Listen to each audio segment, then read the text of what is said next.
All right, So, so let's get to the nitty gritty. Let's hear some bad stuff.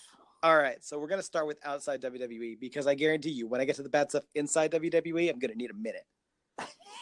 Uh, I so love it. I watch a lot of programming of wrestling, Ring of Honor, occasionally New Japan when it's on Access, so it's really out of date. And just recently Impact. But I also watch Lucha Underground, and I very much enjoy it. Um, Lucha Underground, in a lot of ways, is the things that people complain about WWE doing. Lucha Underground does as badly or if not worse. And we're talking things like, non-compete clauses and, like a lot of people like to criticize WWE for the way they manipulate the crowds. And they'll mute the crowds when they're booing and they don't want them to, or they'll add cheers in digitally, even though no one's cheering. And people throw all sorts of crap at WWE for doing that. But Lucha Underground is such a heavily produced show. It's impossible. Like they produce it so far ahead of when it airs that they can make the crowd do whatever they want. They can cut the crowd in any way to get whatever reaction they want because Absolutely. it's less of a live performance, less of a carnival act, and more of a TV show. So they probably do it way more than WWE does.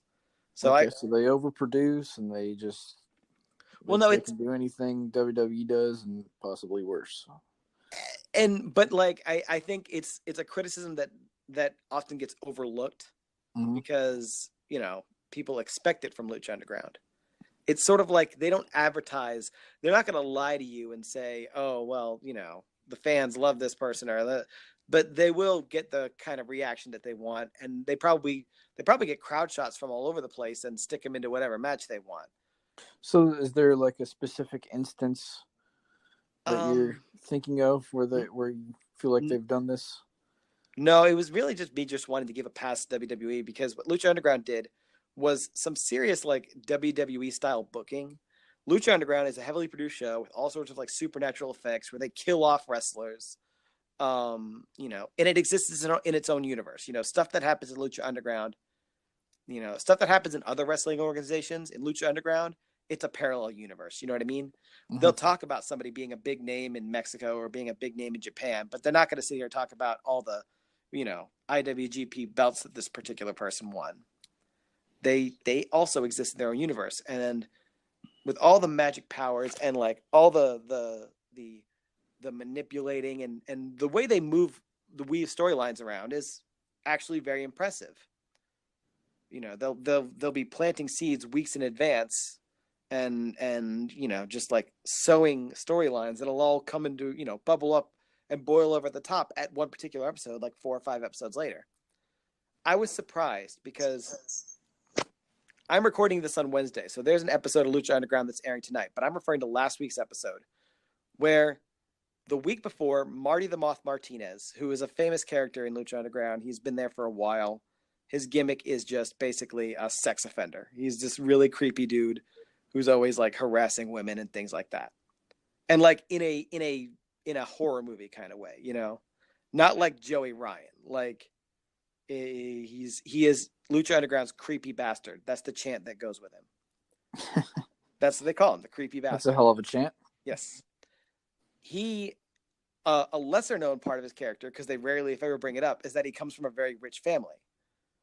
So over the course of 2 episodes, at the end of one episode, he pays Antonio Cueto a crap load of money, right?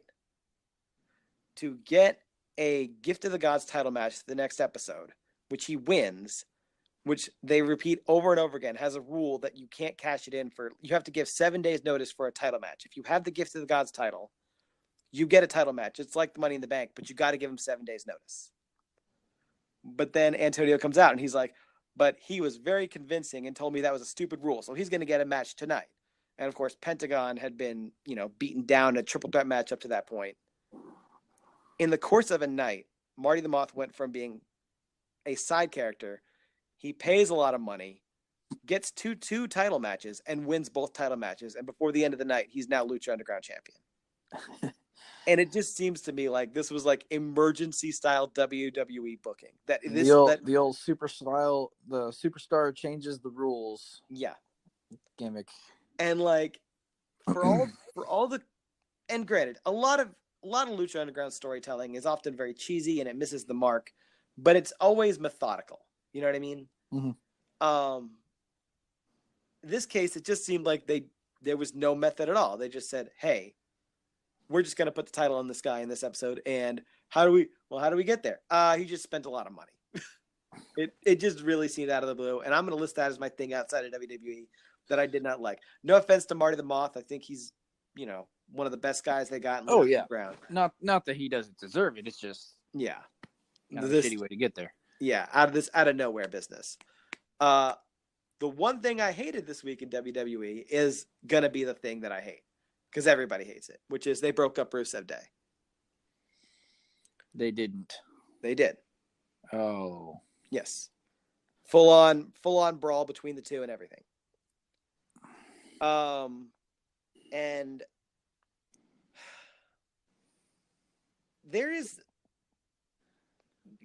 on a creative level in WWE, you'd think that, and for any other weekly medium or serialized medium where you're doing installments, right? If you don't finish your story by the time your story is, out within the audience, very often you're gauging that audience reaction to see where your story is going to go. It's commonplace.